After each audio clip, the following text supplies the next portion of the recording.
most entrepreneurs, most people struggle with vision clarity and clarity on what they actually want. And it's interesting because clarity comes by doing. It comes through being patient, through time, through owning what you're really good at, what you love doing.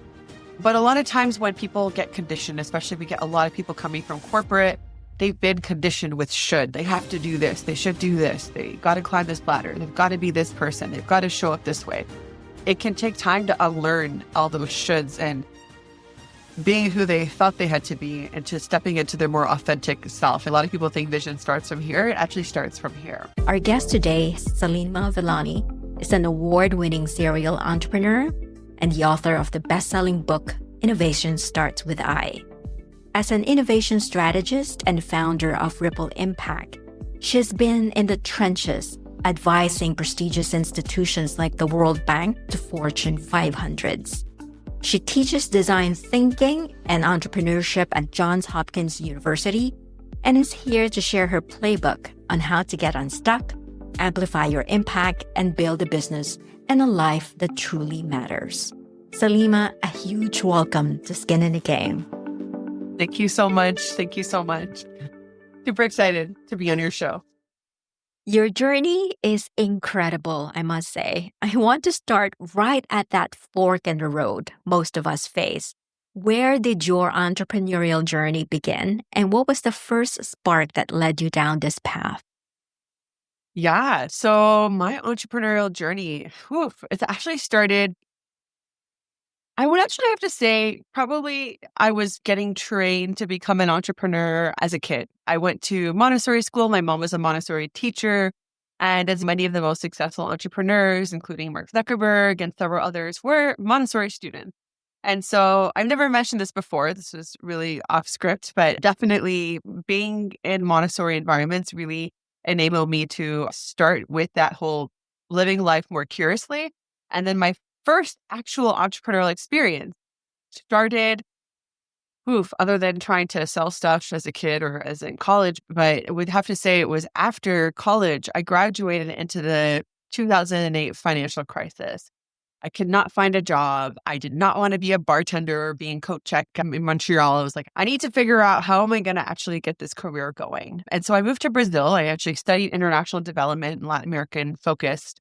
And I got this amazing opportunity to volunteer and work with kids at an orphanage in the rainforest in Brazil. When I got to Brazil, they were like, you're not going to be at the orphanage. We're going to put you into Rio de Janeiro and you're going to start a language school. We're going to help you with the finances and stuff and give you a place to stay. Very simple. That's another story in itself. But we're going to need you to start up this school with very little resources. And so we had this little office space, had to go find teachers, like some Portuguese teachers, some different language teachers. The whole business model was let's teach languages to tourists and Brazilians and use that money to finance the orphanage, which was not in great conditions, but they needed some money to improve it and to have more sustainability and a better life for the children and the volunteers. I did not know I was doing that. And I don't know what the director saw in me at the time, but he obviously saw some strengths in me. And sometimes it's like you have somebody in your life that doesn't know you very well, but they just know that you're cut out for the right role. And that's an example of a good leader.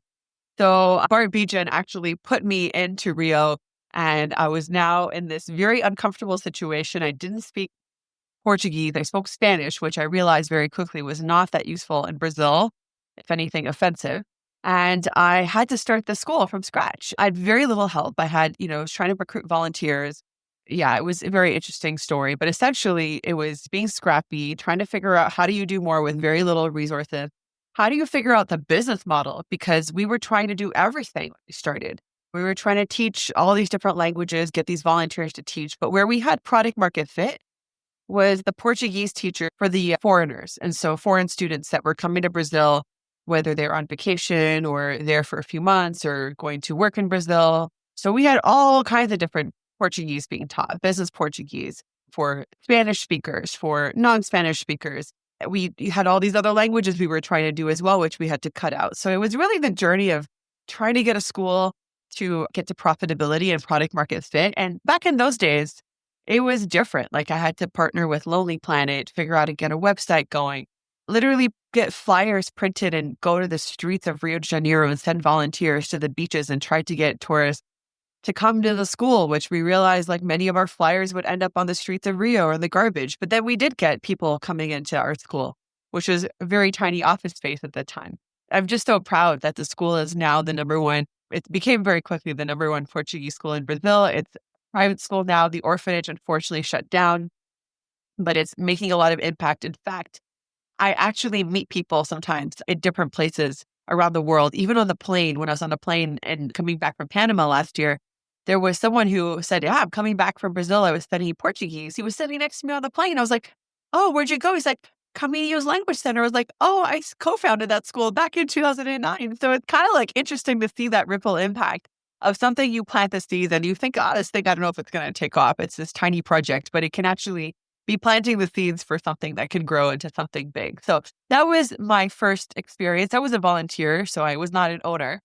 But that experience, being in such a difficult country like Brazil, being in an environment where doing business is really hard, especially we were at nonprofit status at the time.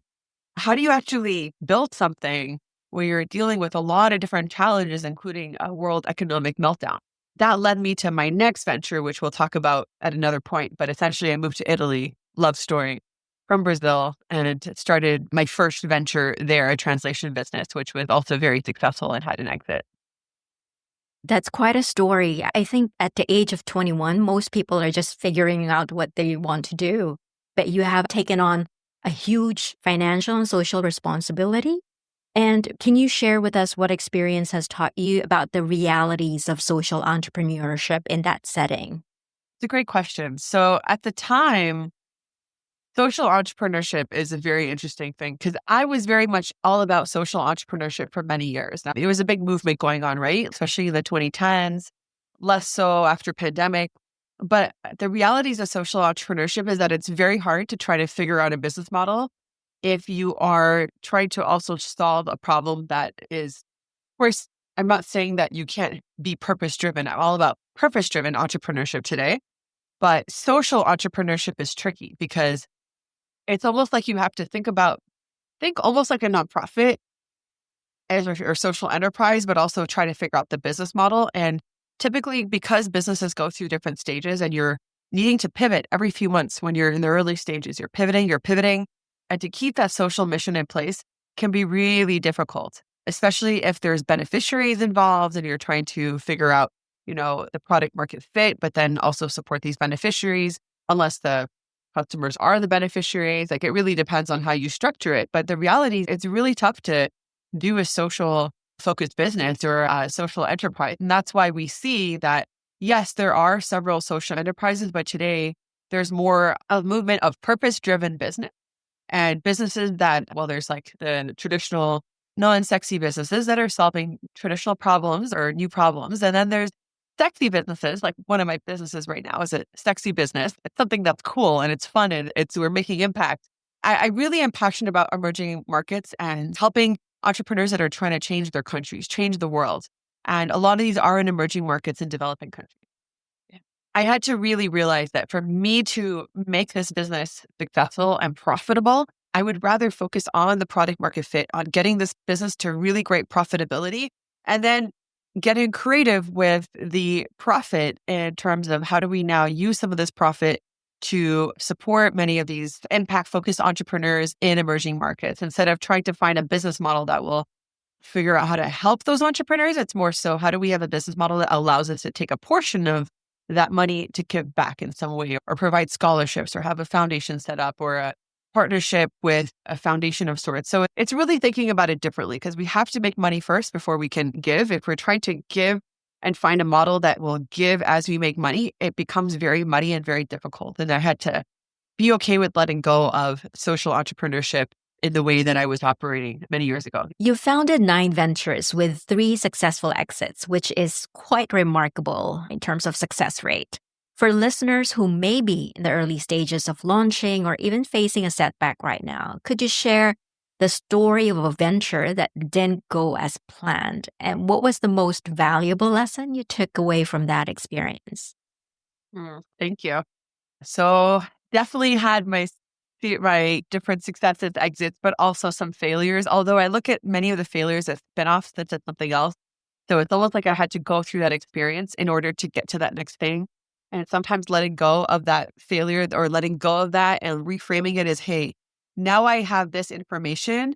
How do I now do this next thing? And so interestingly, and the dots are connecting.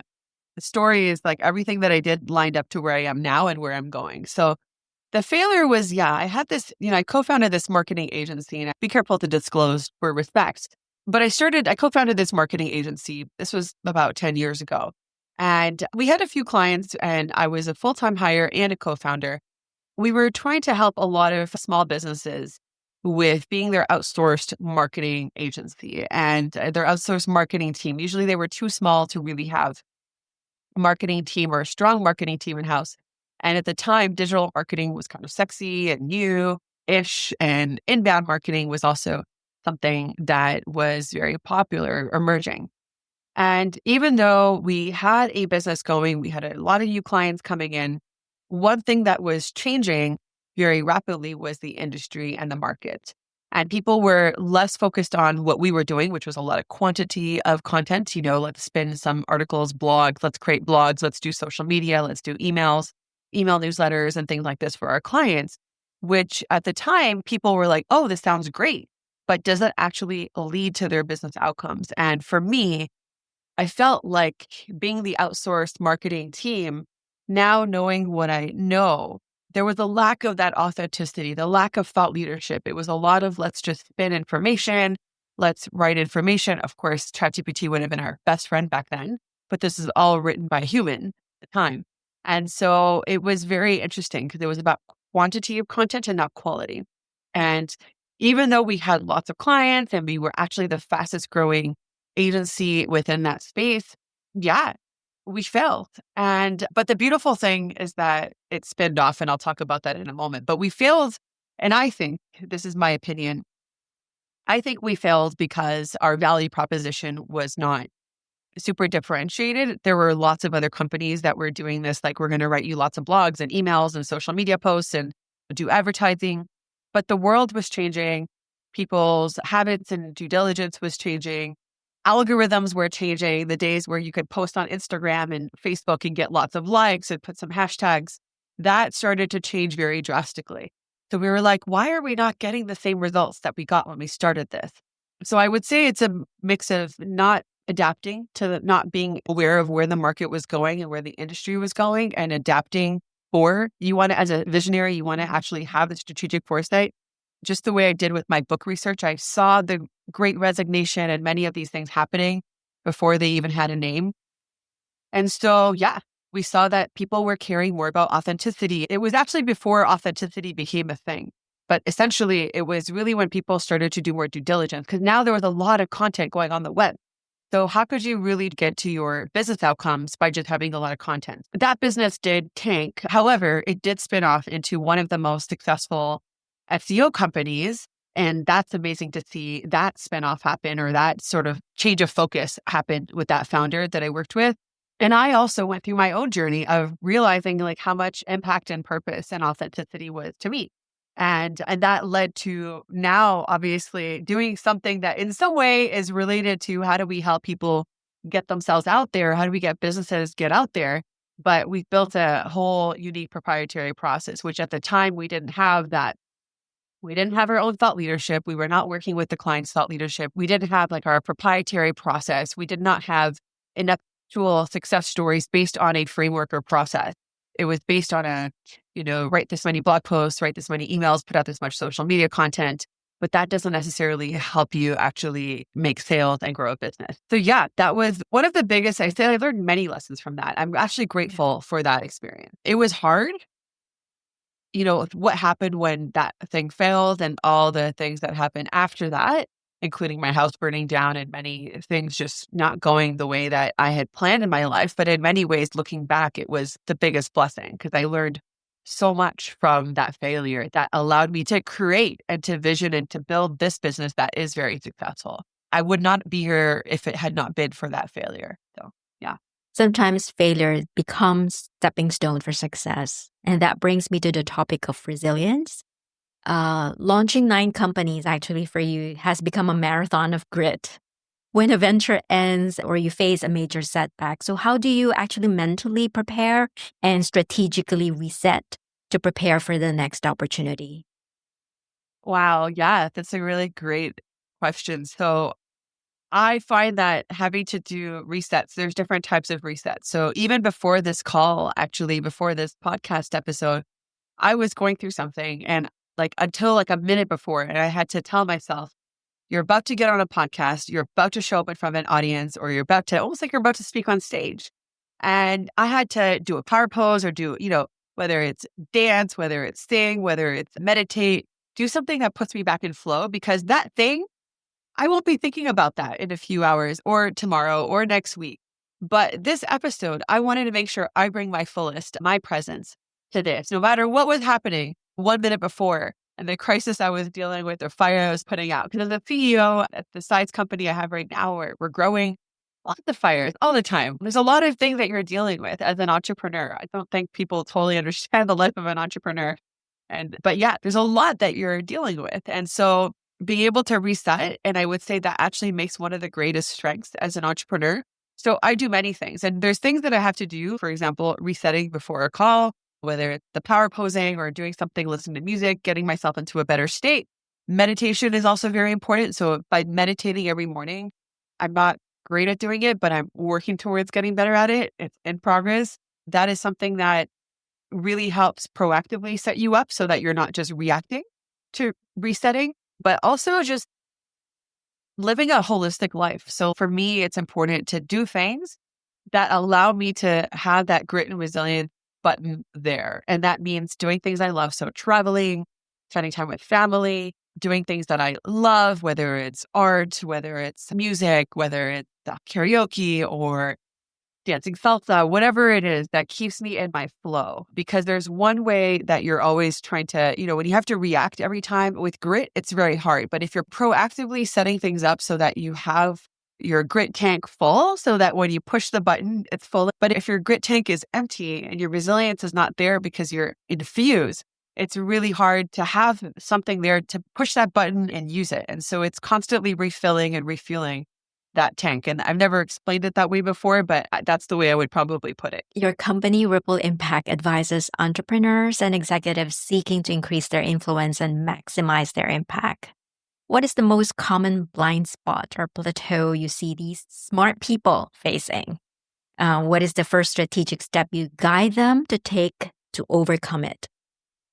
Wonderful question. And this is something that I learned also the hard way, right? The first actual couple of years, we didn't realize what was the first step they needed to take because in my mind, it was always, let's go to strategy. I'm a strategist. And what it really is that vision clarity. What we realized, and this is something that I realized I struggled with myself. Most entrepreneurs, most people struggle with vision clarity and clarity on what they actually want. And it's interesting because clarity comes by doing. It comes through being patient, through time, through owning what you're really good at, what you love doing.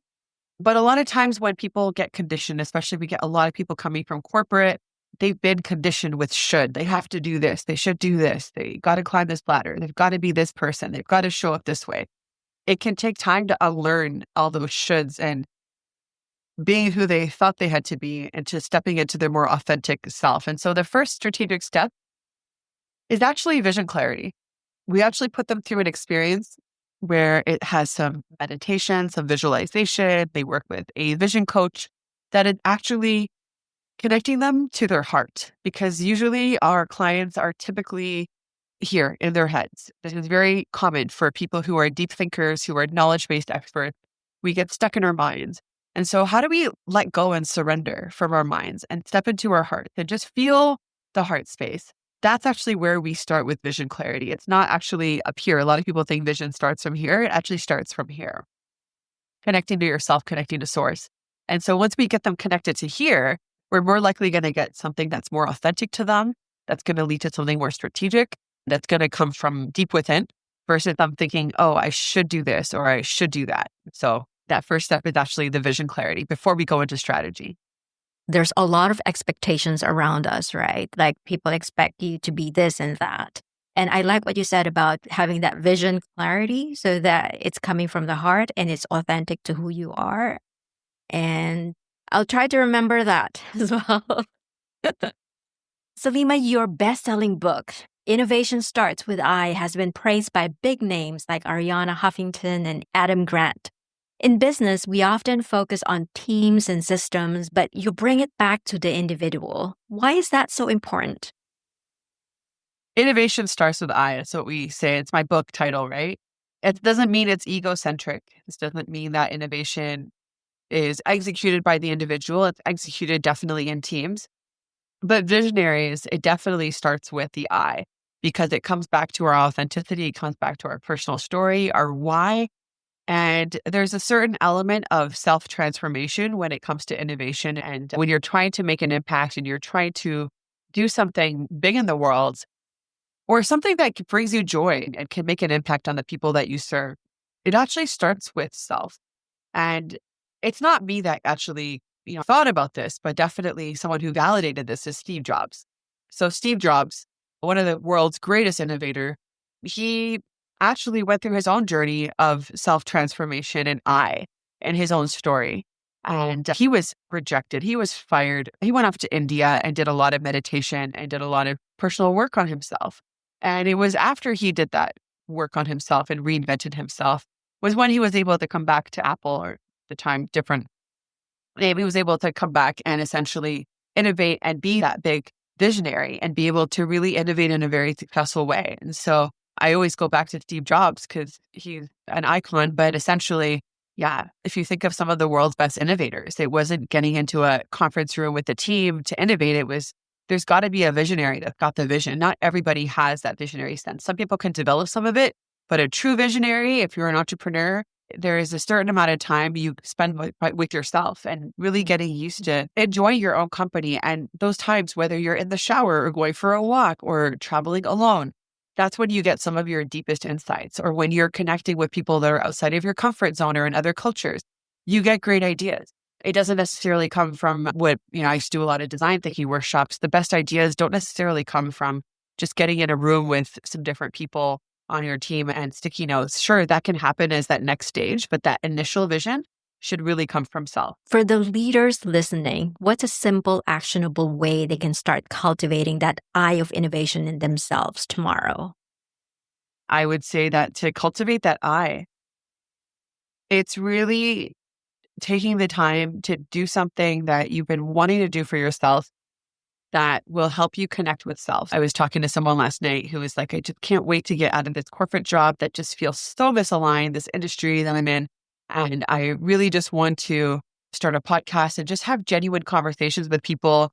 I want to just not be in this job and I want to be doing some silent meditation, Vipassana, and these things that will help you get into flow. So figure out what is it that will get you into your flow state, take a pause. And I think that's the best place to start. So for me, it comes from usually travel. I get inspired by travel, especially when I'm doing solo travel or travel where I have a lot of space to be creative and go for unstructured walks or without having a lot of plans. Let's just say that. The other thing I would say is like, I love just time for myself, spa days and meditating, massage, things where I'm not doing and I can just focus on being. I think getting into that state, flow state, into a state of being is the first step to get there. Mm. A core theme of your work is the alignment of purpose and profit. Some entrepreneurs may view it as a nice idea, but may not be realistic. So how do you guide leaders to embed their purpose into a concrete, profitable business strategy? I think ultimately it depends on figure out what kind of entrepreneur are you trying to be? Are you trying to be a lifestyle entrepreneur and have more of a portfolio career where the business revolves around you and what you want to do and what you feel energized and potentially what impact you want to make? Or are you trying to build something that's like a bigger movement? Are you trying to solve a problem in the market or a future problem that is going to emerge? So it really depends, first off, what kind of entrepreneur you want to be. Second of all, it's really about, in my opinion, this is very much, I'm all about the holistic entrepreneur, figuring out what is purposeful to you as a founder. The profit will come when you're following your purpose. I think that when you're following your purpose, your business model automatically will have purpose in it. So for example, my purpose is to help as many entrepreneurs as I can in the world that are purpose-driven entrepreneurs that are trying to make an impact. And I'm focused specifically on entrepreneurs that are underserved in the sense of of course, in the future, I'll be focused more on the emerging market entrepreneurs. I've already done a lot of work with them. Currently, I'm focused on entrepreneurs that are underserved and not underprivileged, but underserved from there are a lot of Gen Xers, a lot of entrepreneurs typically between 40 to 60-ish. Of course, a bit before and after that is fine too, but typically entrepreneurs that have a lot of knowledge, wisdom, they have expertise, and they're trying to figure out how do I become known and share my wisdom and my gifts with the world, whether they're an established entrepreneur that is trying to be known and become a thought leader to all the way down to a corporate exiter. We call, people coming out of corporate that are trying to build their portfolio careers. And so as long as there's purpose integrated, it's not coming from ego, but it's coming from wanting to serve, but also serve self. Like, I think that it's okay to be selfish. And that was a thing I had to really work on accepting, because I was always thinking it had to be, yes, your vision has to be bigger than yourself. That is for sure. It can't be just about you. But if it's not aligned, if the business is not aligned to who you are and what you want, you're not going to be motivated.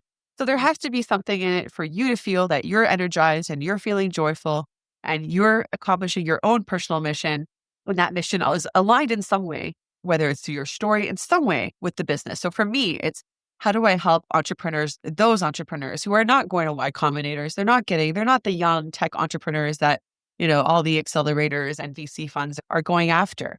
I'm focused on the entrepreneurs that actually have more experience and are wanting to go through a personal transformation journey, because that process of self-innovation is going to help them become a better person, help them connect more to their authentic self, and help them share their gifts with the world and make profit while doing it. But it's not just profit first, it's purpose first.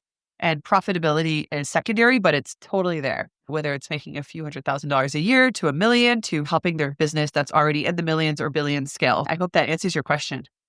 It does. You've built a powerful personal brand yourself as a sought-after speaker, best-selling author, and trusted advisor to Fortune 500 companies. Many of our listeners are experts in their field, yet struggle to turn that expertise into a recognizable brand. What's the critical mindset shift that takes you from being simply great at what you do to being known and sought after for it? Awesome question. And this is, I would say, the very honest answer to that. What people think is the answer to that is a lot of marketing. Like, I need to do a lot of marketing. I need to get a TEDx. I need to write a book. I need to start a podcast. I need to get on stages. I should do this. A lot of shoulds. And ultimately, it's not about getting out there as much as being really, really good at what you do and being able to differentiate and have that competitive advantage. A lot of people, and of course, I would say also the network. So it's hard to just give that one tip, but I would say, if anything, I would say follow our holistic wealth framework, which is focused on the financial, the social capital, the intellectual capital, and the emotional capital, because you've got to have the mindset. And that is coming from you've got to have the confidence, the courage. You've got to have the growth mindset, because if you already just believe that you're great at what you do, honestly, you might be good. You're not great if your phone is not ringing every day, or you're not X factor if your phone is not ringing every day with people demanding what you do. A lot of people think that they're just the biggest secret that nobody knows, and I need to do a lot of marketing. You may be really good, but you're not great unless you have those success stories, unless you have those case studies, unless you have that product-led growth where people are like, wow, you are so amazing. Like, I want to tell the whole world about you, or I want to tell the whole world about your business. You want to get to raving fan status. To get to that raving fan status, you need to have that competitive advantage. Like, what is it that makes you sticky and different and better than your competitors? So having that knowledge, because just thinking that you're great is not enough. You've got to really compare yourself and figure out how can you provide more value and be more sticky and more relevant than your competition. So that's one thing from a business strategic standpoint. The other thing is, sorry, it's going to be hard to give one tip here because I feel like I just can't do it. But the other thing is having the network, having the community. A lot of people do the work to build something great, and maybe they have a few awesome clients that are very happy, but they just aren't going to be enough to spread the word. It's about having that network and really engaging, having that pipeline, having a lot of different really strategic communities, or maybe even not a lot. Maybe it's a few strategic communities that are your funnels where these are your people. These are the people that you can serve. And so really building that network where you're focused on giving and not just taking. Giving more than you take is something I really preach. And then I also mentioned, so there was the mindset piece, there was the competitive advantage, it's the network, and then the intellectual piece. So the actually being really good at what you do requires you being 3 steps ahead. Being 3 steps ahead means you're hanging out with people that are 3 steps ahead of you. You're joining networks that are 3 steps ahead of you. Forget the peer-to-peer networks. Sure, you might want to be in a couple for emotional support or some ideas. Those are not the networks that are going to help you really move the needle. You need to be at that. You need to really think about, how do I get to a place where I can be 3 steps ahead and learning from people who already are ahead and not feel like you're not good enough. And that comes back to the mindset. So all these pieces are very connected, and our holistic wealth framework, a tool that I created, a framework, is really helpful. How do you build holistically and not just focus on marketing or focus on networking or focus on like one thing? That's great insight, Saleema. A very holistic approach into branding yourselves. You've traveled to over 100 countries and it's fluent in 5 languages. You see the world through a lens few others have. How does this deep understanding of different cultures shape the way you do business and approach global challenges? This is a question that I feel, because I've traveled so much, it's obvious, like I'm so cultured from and curated from these experiences that I've had. And I'm blessed and I'd say privileged to be able to have that. It hasn't always been hard. I've hustled my way to get to where I am today. And sure, some of it has been nice business travel with companies, but a lot of it has been honestly very personal travel, or a mix, of course, as an entrepreneur, right? I would say that being a global citizen, I've really incorporated my different passions for the world with having a global team, being able to hold team retreats in different countries, being able to have clients in different countries and understand what's going on from different market standpoint. I would say just really being fully aware of what's going on in the world. And that's part of, I would have to thank my career in international development relations to some extent for that curiosity of and that learning of knowing a lot about the world. But also it's just, I live in Washington, D.C. I always love joining networks that are very global. So I love being around people who are also very well-traveled and cultured. And definitely it helps me build up that grit and resilience. It helps me tackle challenges because of that different perspective. Again, it is a bit obvious to me, so it's hard to understand what it's like to not have that mindset. And I do talk about it in my book, The Culture Map, and there's all these different things from other thought leaders that I've borrowed.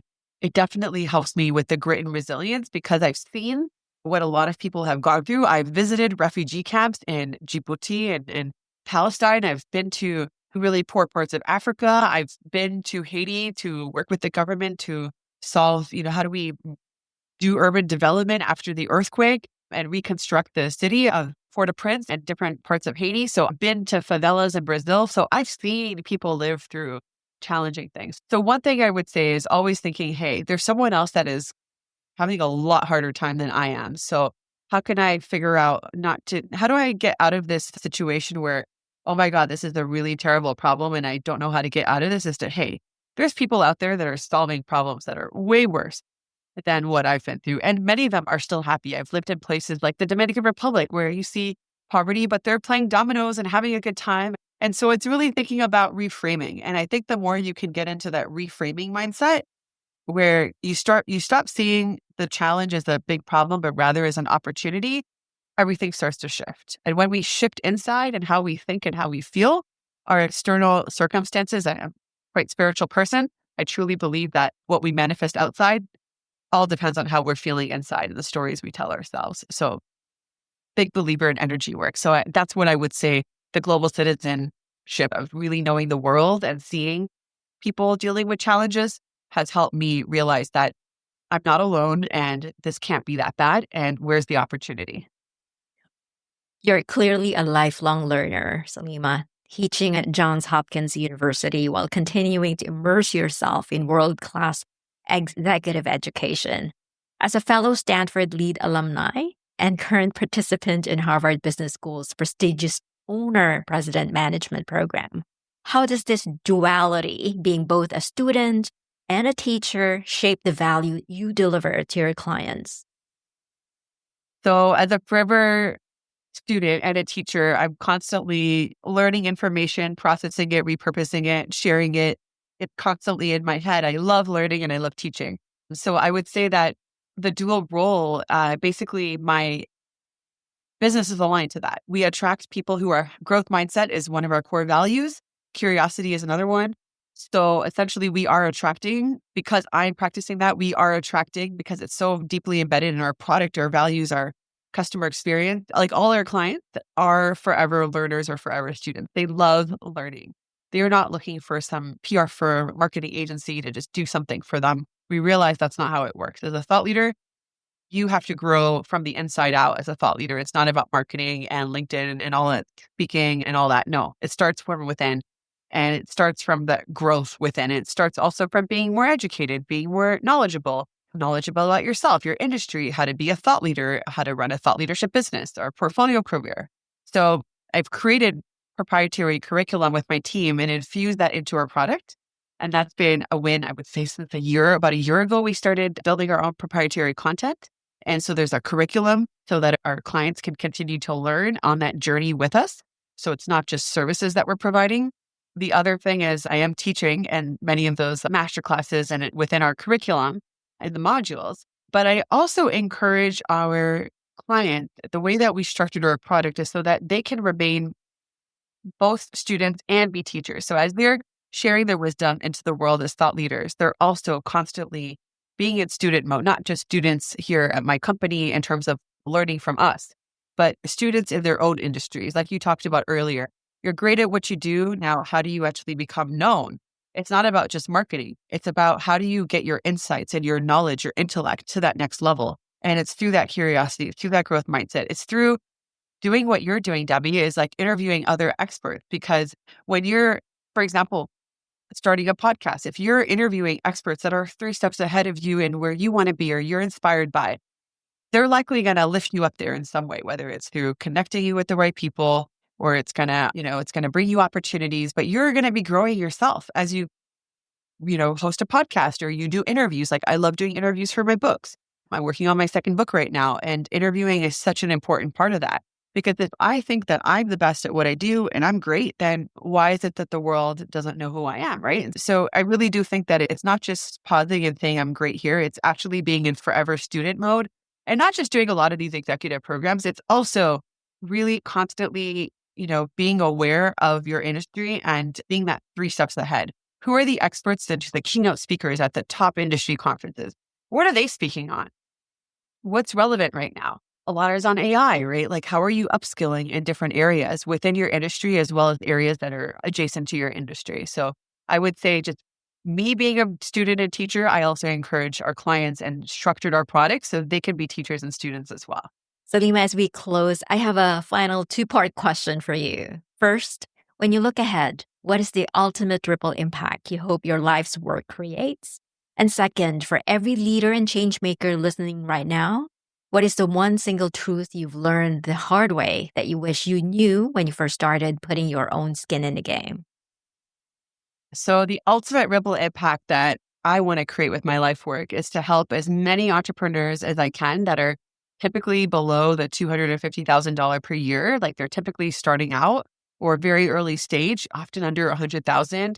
And they're trying to get to that next level because I was that entrepreneur. That's where I want to scale my business, is helping a lot of these entrepreneurs that don't have access to what I have access to today, having being in this amazing Harvard Business School program, being an entrepreneurs organization. I never thought that I would get here. I wouldn't say this fast. It's been a journey, but I would say there's a lot of entrepreneurs that never get there. And it's really hard to break your first million, but it's also hard to break even your first 100,000, your first $250,000 and make that impact that you want to make. And then feeling like you have to, whether it's go back to a job or feeling like you're failing. And I really want to create that support mechanism through the work that I do between Ripple Impact and this new company that I'm launching called Authority Academy. I really want to help those entrepreneurs and eventually, yes, a lot of the entrepreneurs in emerging markets.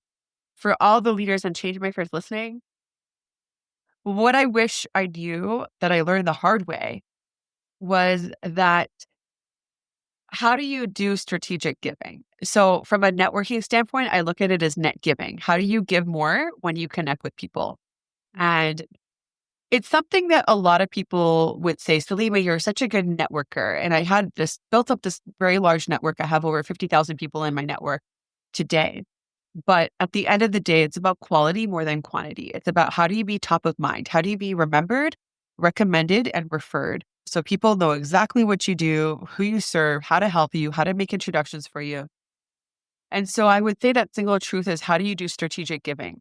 Because I was getting a lot of people when you have those coffee conversations, they're like, oh, I want to introduce you to someone who's doing something similar to you. Like, and it's like, oh, why are they introducing me to a competitor? Maybe I wasn't clear how I introduced, what I needed. So I think strategic giving is something that's very important when it comes to networking, because I think the more you model strategic giving, which is how do you actually help the person through whether it's your advice, of course, if you're qualified, or through a resource that you think it would be helpful for them. Connection, always try to make a referral or an introduction. I see some of the most successful people, they always do that. They take the time to research you. They take the time to really learn you and find something unique and memorable to say. So there's something that's like, oh my gosh, like that really hit me, not just intellectually, but emotionally.